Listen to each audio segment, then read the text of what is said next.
Hello students, एक बार फिर हम आज यूनिटरी मेथड पढ़ेंगे। प्रीवियस वीडियो में हमने ये देखा था कि यूनिटरी मेथड में किस तरीके से मल्टीप्लाई किया जाता है। अब हम एक और न्यू एग्जाम्पल के साथ यूनिटरी मेथड को समझने की कोशिश करेंगे। अगेन यूनिटरी मेथड, क्योंकि ये आगे बहुत बार काम आएगा, तो मैं बार बार एक्सप्लेन नहीं करना चाहती हूँ। आप अभी समझ लें तो आपके लिए बहुत फ़ायदेमंद रहेगा। यूनिटरी मेथड में हमने देखा था, कोई स्टेटमेंट लिखा जिसमें यहाँ एक नंबर है, इज इक्वल टू है, यहाँ भी एक नंबर है, ठीक है। फिर एक स्टेटमेंट लिखा जिसमें यहाँ एक नंबर है। ये दोनों स्टेटमेंट्स सेम होने चाहिए ऑलमोस्ट, और नंबर्स डिफरेंट होने चाहिए। उसके बाद इन दोनों को मल्टीप्लाई, ठीक है, और इसके ऊपर वाले से डिवाइड। इन दोनों को मल्टीप्लाई, ठीक है, यहाँ दो नंबर्स को मल्टीप्लाई किया और इसके ठीक ऊपर वाले से डिवाइड। यहाँ वो नंबर आ गया, एक नंबर यहाँ आ गया, एक नंबर यहाँ आ गया, वो ये दोनों होंगे, और ये जो नंबर है वो नीचे आएगा। अभी मैंने बॉक्सेस में लिखा है, जैसे यहाँ 3 है, यहाँ 5 है और यहाँ 7 है। तो इन दोनों को मल्टीप्लाई, 7 × 5, इसके ऊपर वाले से डिवाइड, 3 नीचे, यह आ गया 7 × 5/3। इस तरीके से होता है यूनिटरी मेथड। इसे हमने प्रीवियस वीडियो में बहुत अच्छे से समझ लिया था। इस वीडियो में एक और तरीका है जिसमें हम यूनिटरी मेथड को समझेंगे। लिखना नहीं है, मन से सोच के करना है। अब मेंटली कैसे करना है, मेंटली भी हमें इसी तरीके से करना है, लेकिन अब हम फ्रैक्शन में करेंगे। फ्रैक्शन में करके देख लेते हैं। फ्रैक्शन में भी यूनिटरी मेथड को, यहाँ हमने होल नंबर्स को यूज़ किया था, कोई बात नहीं। फ्रैक्शन थोड़ी देर बाद समझ में आता है, लेकिन करना ऐसे ही। कैसे करना है, मान लीजिए यहाँ कोई स्टेटमेंट है जिसमें इस नंबर, इस 3 की जगह पर 1/4 है, ठीक है, और यहाँ है हमारा मान लीजिए 5 है, चलिए, ठीक है। यहाँ हमारा कोई, इसके ठीक नीचे इस स्टेटमेंट में और इस स्टेटमेंट में कोई चेंज नहीं है, केवल ये नंबर्स चेंज है। अब यहाँ है 3/5, ठीक है, और यहाँ हमें कुछ फाइंड आउट करना है। तो आपने देखा इन दोनों में क्या डिफरेंस है, यहाँ होल नंबर है, यहाँ फ्रैक्शन है, ये वाला, ठीक है। ये स्टेटमेंट इज इक्वल टू ये स्टेटमेंट इज इक्वल टू ये, केवल एक फ़र्क है, यहाँ होल नंबर था, यहाँ पर फ्रैक्शन है।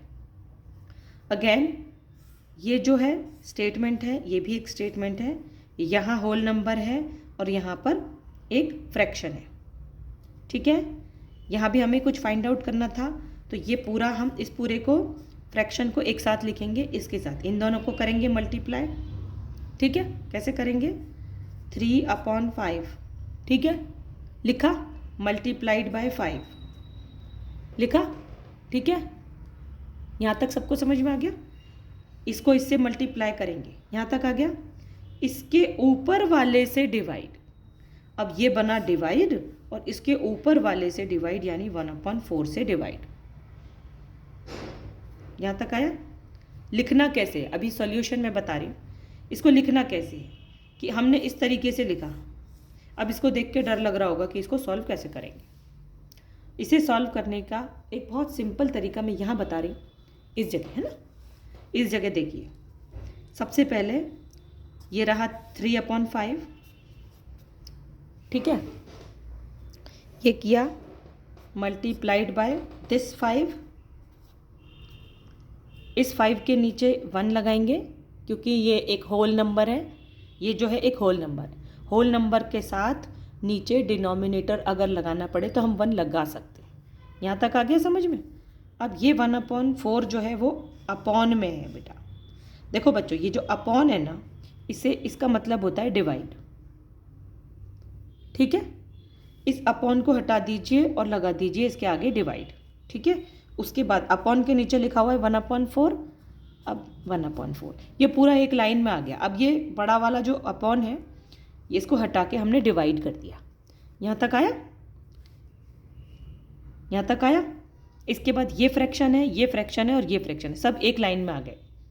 अब इसे सॉल्व करते हैं फिर से। 3/5 को लिखेंगे 3/5, मल्टीप्लाई को लिखेंगे मल्टीप्लाई, 5/1 को लिखेंगे 5/1, ठीक है। और इस डिवाइड को लिखेंगे मल्टीप्लाई। क्यों लिखेंगे?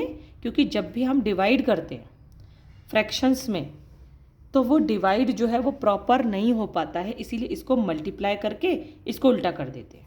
ऐसे डिनोमिनेटर को न्यूमरेटर बना देते हैं और न्यूमरेटर को डिनोमिनेटर बना देते हैं, लेकिन उससे पहले ये डिवाइड जो है वो मल्टीप्लाई हो जाना चाहिए, ठीक है। यहाँ तक किसी को कोई प्रॉब्लम मेरे हिसाब से नहीं होनी चाहिए। आया समझ में? मल्टीप्लाई, यहाँ तो मल्टीप्लाई था ऑलरेडी, इसको भी मल्टीप्लाई बनाएंगे।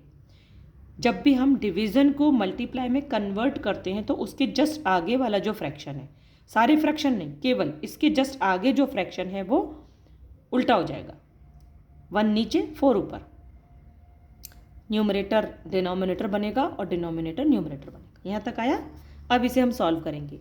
तो सॉल्व करने के लिए इसका एक तरीका तो ये होता है, ऐसे जो मैंने पहले आपको बता रखा है, ये तरीका है।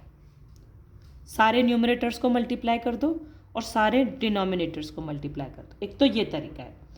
पर मैंने पहले बताया था मल्टीप्लिकेशन करने से पहले हम नीचे ऊपर कुछ कट कर सकते हैं क्या, डिवीज़न कर सकते हैं क्या। नीचे ऊपर कट करना मतलब डिवीज़न करना।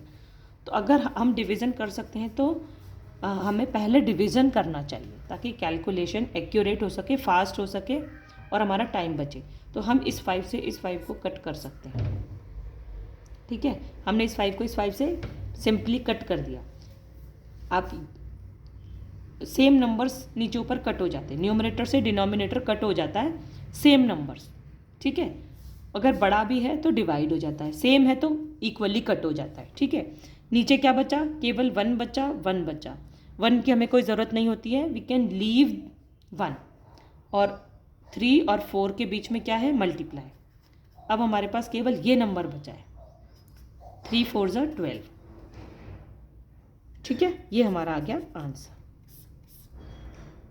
थोड़ा कॉम्प्लिकेट अगर लग रहा है तो इस वीडियो को आप वापस से एक बार रिवीजन के तौर पर अपने आप करके देखिए। इस कैलकुलेशन की हमें आगे थोड़ी ज़रूरत पड़ने वाली है इस तरह की, तो इस वीडियो को बहुत अच्छे से 2-3 बार रिपीट करके देखिए और प्लीज़ अपने हाथ कॉपी पे चलाइए, उसी से आपको समझ में आएगा। बार बार यूनिटरी मेथड, इन दोनों को मल्टीप्लाई, इसके ऊपर वाले से डिवाइड, और डिवाइड करने के लिए हमें इसको मल्टीप्लाई में कन्वर्ट करना पड़ता है, तब आराम से इसको हम सॉल्व कर सकते हैं। फ्रैक्शंस वाला डिवीज़न या मल्टीप्लिकेशन थोड़ा डिफ़िकल्ट पड़ता है, जब बड़े बड़े नंबर्स आएंगे तब डिफ़िकल्ट पड़ेगा। उसके लिए हम छोटे नंबर से अभी प्रैक्टिस कर ले तो अच्छा है। चलिए आप प्रैक्टिस कीजिए, मिलते हैं नेक्स्ट वीडियो में। Thank you.